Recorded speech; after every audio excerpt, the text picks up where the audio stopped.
నమస్కారం HDV news కి స్వాగతం నేను స్వప్న ముందుగా హెడ్లైన్స్ చూద్దాం సెంట్రల్ నియోజకవర్గంలో వైసీపీ సీటు విషయంలో కొనసాగుతున్న వివాదం కాపునేత తోట శ్రీనివాస్ కు టికెట్ కేటాయించాలని వైసీపీ నేతల ధర్నా ఇసుక కేసులో సిఐడి కార్యాలయానికి వచ్చిన టీడీపీ అధినేత చంద్రబాబు షూరిటీ సమర్పించిన చంద్రబాబు తరపు న్యాయవాదులు పెనంలూరు సీటు కమ్మ కార్పొరేషన్ చైర్మన్ కు ఇవ్వాలంటూ ఆయన అభిమానుల ధర్నా ఇతరులకు ఇస్తే ఓడిస్తామని హెచ్చరిక కొనసాగుతున్న అంగన్వాడీల సమ్మె తమ న్యాయమైన సమస్యలు పరిష్కరించే వరకు సమ్మె కొనసాగిస్తామని అంగన్వాడీల సంఘాల హెచ్చరిక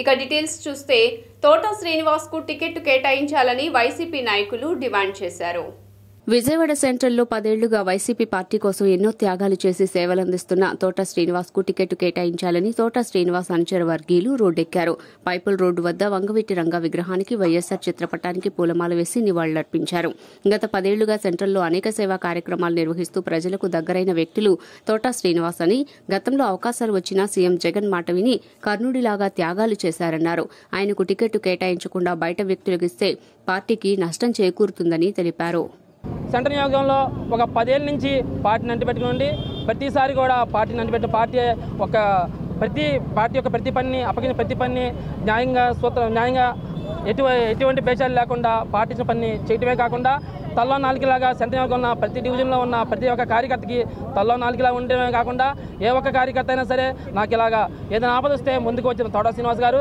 అదేవిధంగా ఒక కార్యకర్తలే కాకుండా డివిజన్లో ఉన్న సెంట్రల్ నియోజకవర్గంలో ఉన్న ప్రతి పేదవాడిని కూడా పరకలిస్తూ అదేవిధంగా వారికి చేతన సాయం చేస్తూ ఈరోజు నేనున్నాను వైఎస్ఆర్ కాంగ్రెస్ పార్టీ నేనున్నానంటూ భరోసా కల్పిస్తూ మనకు అందరి నాయకుడు జగన్మోహన్ రెడ్డి ఉన్నాను భరోసా కల్పిస్తూ ముందుకు వచ్చిన తోట శ్రీనివాస్ గారికి ఈరోజు జరిగిన పరిణామం వలన అతనికి సీట్ లేదన్న విషయంతో మేము జీర్ణించుకోలేకపోతున్నాము అదేవిధంగా ఆయనకి సీటు కేటాయించాలి ఇలాంటి మంచి సీటు కేటాయించాలి అదేవిధంగా సెంట్రల్ నియోజకవర్గంలో 60% పైబడిన కాపు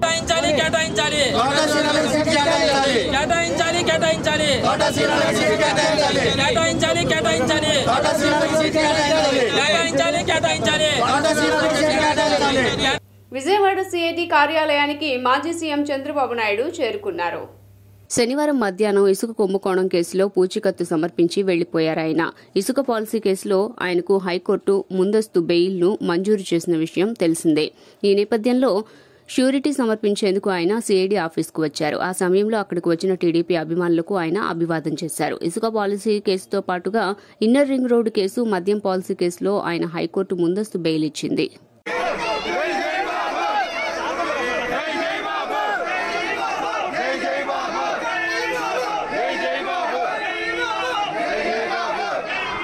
ఎన్నికలు రానున్న నేపథ్యంలో బెజవాడ రాజకీయం వేడెక్కుతోంది కృష్ణా జిల్లా పెనమలూరులో వైసీపీ టికెట్ కమ్మ కార్పొరేషన్ చైర్మన్ తుమ్మల బుడ్డికి కేటాయించాలి అంటూ తుమ్మల బుడ్డి వర్గీయులు ఆందోళనకు దిగారు పెనమలూరు నియోజకవర్గ వైసీపీ ఇన్ఛార్జిగా జోగి రమేష్ ను నియమించడాన్ని ఖండించారు ఈ నేపథ్యంలో పెనమలూరు నియోజకవర్గంలో కార్యకర్తలు నిరసన ర్యాలీ చేపట్టారు పెద్ద సంఖ్యలో పాల్గొన్న వైసీపీ కార్యకర్తలు తమ నాయకునికి అనుకూలంగా నినాదాలు చేశారు జోగి రమేష్ కు ఇన్ఛార్జి ఇవ్వడం పట్ల ఆగ్రహం వ్యక్తం చేశారు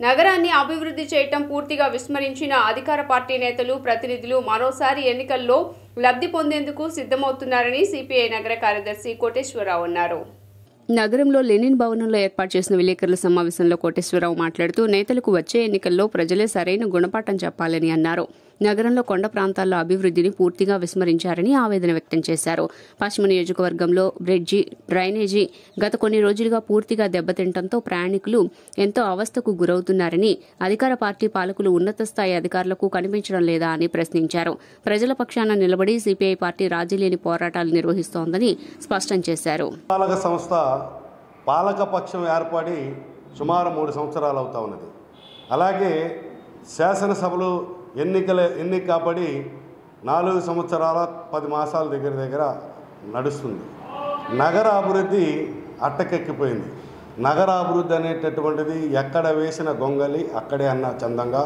ఉన్నది కొండ ప్రాంతాల్లో చూస్తే మెట్లు ఎక్కేటటువంటి అవకాశం లేదు. డ్రైనేజ్ పారేటటువంటి పారుదలకి కొండ ప్రాంతంలో డ్రైనేజ్ అస్తవ్యస్తంగా ఉన్నది. ఎక్కడ వేసిన గొంగళి అక్కడే అన్నట్లుగా కొండ ప్రాంతాల్లో ఉన్నటువంటి మొత్తము డ్రైనేజ్ వ్యవస్థ అలాగే రోడ్ల యొక్క దుస్థితి అధ్వానంగా ఉన్నది. విజయవాడ నగరంలో ప్రధానమైనటువంటి రోడ్ల యొక్క పరిస్థితి మనం చూసినట్లయితే ఎక్కడా కూడా కనీస స్పీడ్తో బండి నడిచేటటువంటి పరిస్థితి లేనటువంటి పరిస్థితి, గోతులమయమైపోయినటువంటి పరిస్థితి ఉన్నది. కానీ ఏం జరుగుతూ ఉన్నది? ఎన్టీఆర్ జిల్లా మైలవరం మండలం చంద్రగూడె గ్రామంలో ఉద్రిక్త వాతావరణం నెలకొంది. 35 సంవత్సరాల క్రితం చిరంజీవి అభిమానులు నిర్మించిన చిరంజీవి బస్టాండ్ను కూల్చాలని జనసేన రాష్ట్ర అధికార ప్రతినిధి అక్కల గాంధీ ఆధ్వర్యంలో జనసేన పార్టీ చిరంజీవి అభిమానులు నిరసనకు దిగారు. కూల్చివేతకు కారణమైన వారిపై చర్యలు తీసుకోవాలని, బస్టాండ్ పునర్నిర్మించాలని డిమాండ్ చేశారు. బస్టాండ్ కూల్చిన ప్రాంతంలో టెంట్ వేసి నిరసన తెలియజేశారు. గ్రామ పంచాయతీలో అభిమానులు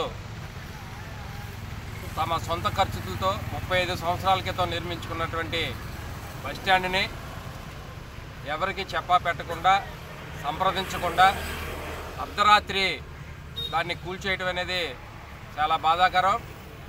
మేమందరం కూడా డిమాండ్ చేస్తూ ఉన్నాం. ఎవరైతే దాన్ని ప్రజలకు సంబంధం లేకుండా వ్యక్తిగత స్వార్థం కోసం కూల్చేశారో వాళ్లే దాన్ని పునర్నిర్మించాలని చెప్పి మేము జనసేన పార్టీ తరఫున డిమాండ్ చేస్తూ ఉన్నాం. 35-40 సంవత్సరాల క్రితం నిర్మించినటువంటి చిరంజీవి గారి పేరు మీద బస్ షెల్టర్ని రాత్రి అతి దారుణంగా 1:30 సమయంలో కూల్చివేయడం అనేది చాలా దారుణమైన విషయం. మరి వెంటనే కనుక ఎవరైతే కూల్చారో వారే వచ్చి బస్ షెల్టర్ నిర్మించకపోతే తీవ్రమైన పోరాటం మేము చేస్తామని తెలియజేసుకుంటున్నాం. కొత్త చంద్రగూడెం గ్రామంలో గత అర్ధరాత్రి చిరంజీవి గారి పేరున నిర్మించినటువంటి అభిమానులు కుల మతాలకు అతీతంగా నిర్మించిన బస్టాండ్ని కూల్చివేయడం జరిగింది. గత 35 సంవత్సరాలకు పైగా చరిత్ర కలిగినటువంటి ఈ బస్టాండ్ని కనీసం మాట వరుసకు కూడా చెప్పకుండా అర్ధరాత్రి కూల్చివేయడం జరిగింది. మేము చిరంజీవి యువత తరఫున చంద్రగూడెం గ్రామ పంచాయతీ తరఫున చెప్తా ఉన్నాం, వెంటనే పునర్నిర్మించాలి ఈ బస్టాండ్ని. ఎవరైతే ఈ దొండగులు ఈ బస్టాండ్ని కూల్చారో వెంటనే వాళ్ళే వాళ్ళ సొంత నిధులతో ఇక్కడే బస్టాండ్ నిర్మించాలని చెప్పేసి చంద్రగూడెం యువత తరఫున మేము డిమాండ్ చేస్తాం. పునర్నిర్మించాలి చిరంజీవి గారి బస్టాండ్ని వెంటనే, పునర్నిర్మించాలి చిరంజీవి గారి బస్టాండ్ని వెంటనే, పునర్నిర్మించాలి చిరంజీవి గారి బస్టాండ్ని వెంటనే, పునర్నిర్మించాలి చిరంజీవి. కాంట్రాక్టర్లను బెదిరిస్తూ ఉంటే సీఎం జగన్మోహన్ రెడ్డి ఏం చేస్తున్నారని సిపిఐ రామకృష్ణ ప్రశ్నించారు. అనంతపురంలో నిర్వహించిన మీడియా సమావేశంలో సిపిఐ రాష్ట్ర కార్యదర్శి రామకృష్ణ మాట్లాడుతూ ఎమ్మెల్యే ప్రకాష్ రెడ్డి గుత్తేదారుని బెదిరించి కూలీలను కిడ్నాప్ చేసినా పోలీసులు పట్టించుకోలేదని ఆగ్రహం వ్యక్తం చేశారు. ఆ కాంట్రాక్టర్ వెళ్లి పశ్చిమ బెంగాల్ ఎంపీ ఖాన్ చౌదరికి ఫిర్యాదు చేశారని తెలిపారు. దీనిపై ఇతర రాష్ట్రాల ఎంపీలు స్పందించినా అనంతపురం జిల్లా పోలీసులు ఎందుకు స్పందించడం లేదని మండిపడ్డారు. ఎమ్మెల్యేలకు ఊడిగం చేయడానికైనా కాకి డ్రెస్ ఇచ్చిందంటూ నిలదీశారు. సిగ్గులేని ప్రభుత్వంలో ఇలాంటి సంఘటనలు అనేకం జరుగుతున్నా సీఎం స్పందించడం లేదంటే దీంట్లో ఆయనకు భాగం ఉందని ఆరోపించారు. పైగా అంగన్వాడీ సెంటర్లు అంటే ఇంక అంగన్వాడీ సెంటర్లో పనిచేసే వాళ్ళకి దాని గురించి పట్టించుకో. 1,06,000 మంది అంగన్వాడీ హెల్పర్లు వర్కర్లు అందరూ కూడా సమ్మె చేస్తే దాదాపు నెల రోజులైనా సరే నువ్వు పరిష్కారం చేయవు. 6 దఫాలు చర్చలు చేశామన్నావు. చర్చల్లో ఏమన్నా పురోగతి ఉందా అని నేను అడుగుతా ఉన్నా. వాళ్ళు ఏమంటా ఉన్నారు, సుప్రీంకోర్టు తీర్పును అమలు చేయి లేదా చట్టాన్ని అమలు చేయి. ఈ రెండు చేయకపోతే మన కనీసం నీవు ఇచ్చిన మాటనైనా అమల్లో పెట్టమంటా ఉన్నారు. నీవే చెప్పావు కదా తెలంగాణ వాళ్ళకంటే 1000 రూపాయలు ఎక్కువ ఇస్తానని చెప్పావు. మరి వాళ్ళు నీకు ఎవరు అడ్డం వచ్చారు? పైగా మాట తప్పడు, మడమ తిప్పడు, మోకాలు తిప్పడు, మా నాయకుడు మొత్తం మనిషే ఊగిపోతాడు అని చెప్పేవాళ్ళు ఇవాళ ఎందుకు నీవు చెప్పింది ఎందుకు నువ్వు అమలు చేయడంలా? పైగా సిగ్గు లేకుండా దుర్మార్గంగా వాళ్ళ మీద ఎస్మా ప్రయోగిస్తావా? నువ్వు చెప్పావా? వాళ్ళు స్ట్రైక్లో సమ్మె నోటీసు. నిరుపేదల సంక్షేమం కోసం సీఎం జగన్మోహన్ రెడ్డి నిరంతరం కృషి చేస్తున్నారని దేవినేని అవినాష్ అన్నారు.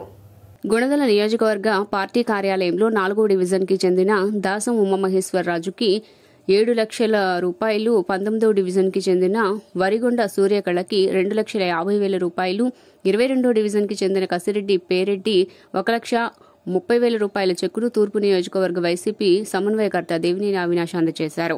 ఈ సందర్భంగా అవినాష్ మాట్లాడుతూ ఆరోగ్య ఆంధ్రప్రదేశ్ లక్ష్యంగా ముఖ్యమంత్రి జగన్మోహన్ రెడ్డి మరిన్ని సేవలు కల్పించి బృహత్తరమైన ఆరోగ్యశ్రీ పథకాన్ని ప్రవేశపెట్టడం జరిగిందని, ఈ పథకం కింద మన రాష్ట్రంలోనే కాకుండా పొరుగు రాష్ట్రాల్లో కూడా మెరుగైన వైద్యం చేయించుకోవడానికి వీలు కల్పించారని తెలిపారు.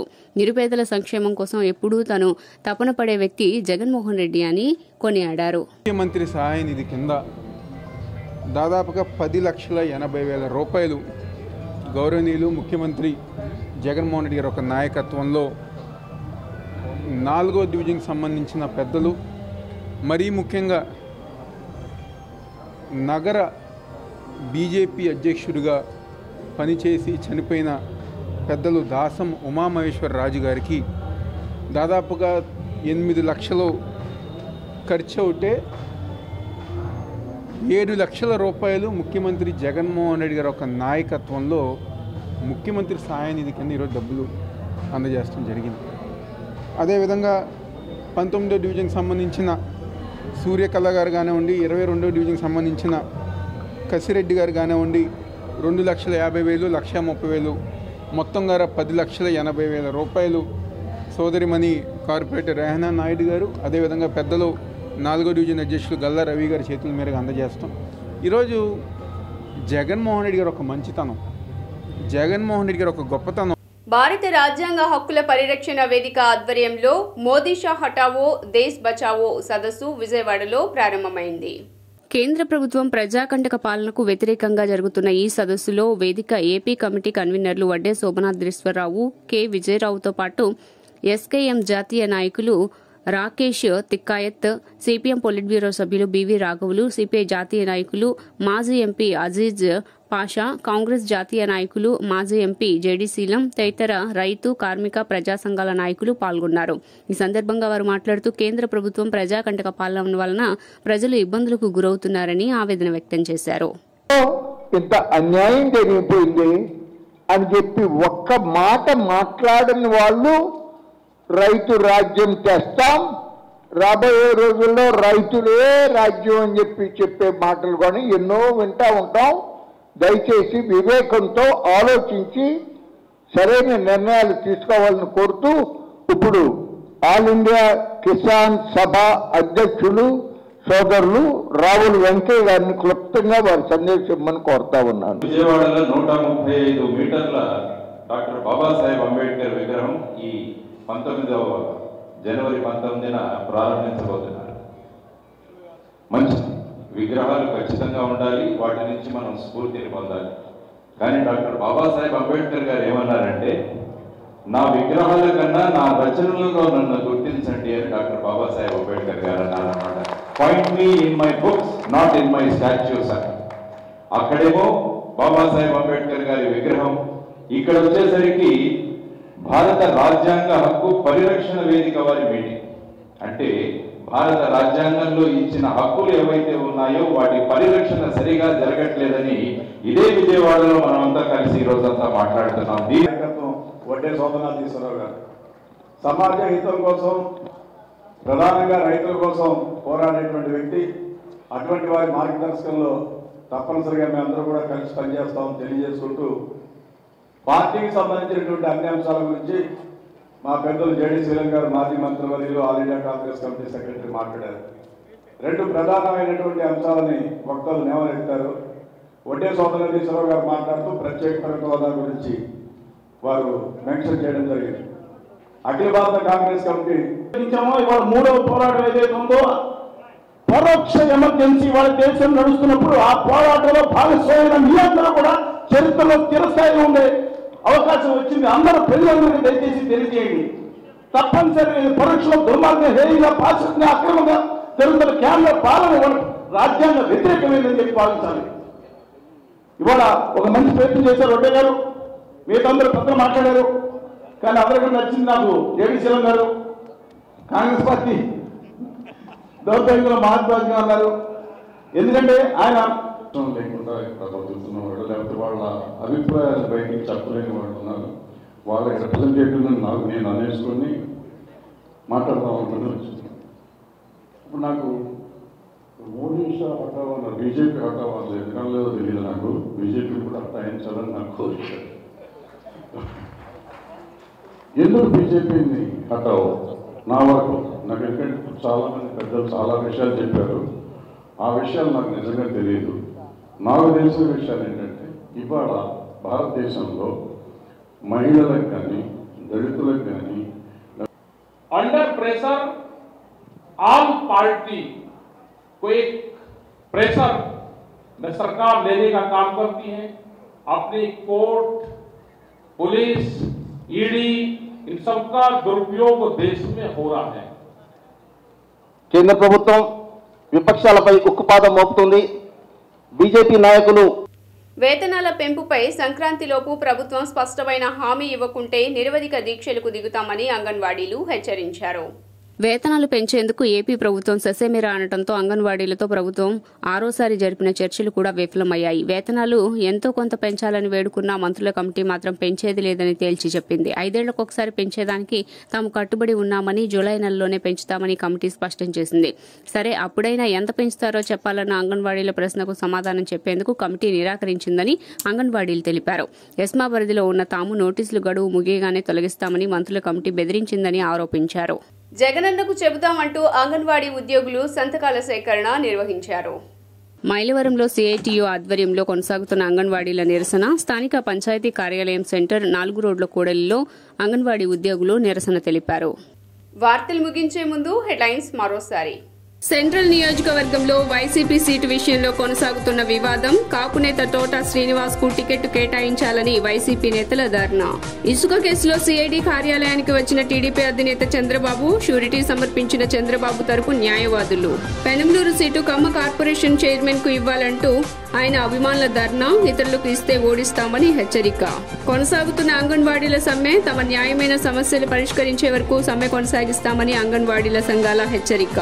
ఎస్డీవీ న్యూస్ ఇంతటితో సమాప్తం. తిరిగి వార్తల్లో మళ్ళీ కలుద్దాం. అంతవరకు సెలవు. నమస్కారం.